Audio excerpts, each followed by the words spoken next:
बिस्मिल्लाहिर्रहमानिर्रहीम। अस्सलामु अलैकुम वरहमतुल्लाहि वबरकातुहू। रसूलुल्लाह सल्लल्लाहु अलैहि व आलिहि वसल्लम ने फरमाया, जो शख्स इस दुआ को सुबह शाम चार चार मरतबा पढ़ ले, अल्लाह ताला इसे जहन्नम से आज़ाद कर देता है। दुआ है बिस्मिल्लाहिर्रहमानिर्रहीम।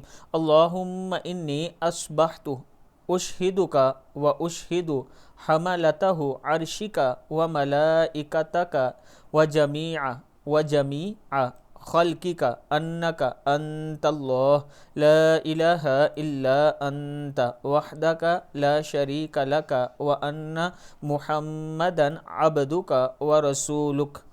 ए अल्लाह, मैंने सुबह कर ली, मैं तुझे गवाह बनाता हूँ और तेरे अर्श को उठाने वाले फ़रिश्तों को और तेरे दीगर फ़रिश्तों को और तेरी पूरी मखलूक को गवाह बनाता हूँ कि सिर्फ़ तू ही सच्चा माबूद है और तेरे सिवा और कोई माबूद नहीं, तो अकेला है, तेरा कोई शरीक नहीं, और मोहम्मद सल्लल्लाहु अलैहि व आलिहि वसल्लम तेरे बंदे और रसूल हैं। सदक़ल्लाहुल अज़ीम। शाम के वक्त अस्बहतु की बजाय अमसैतु कहना होगा। ये शुरू में जो अस्बहतु है, ये वाला लफ्ज़ अल्लाहुम्मा इन्नी, शाम को आपने अल्लाहुम्मा इन्नी अमसैतु कहना है। सदक़ल्लाहुल अज़ीम।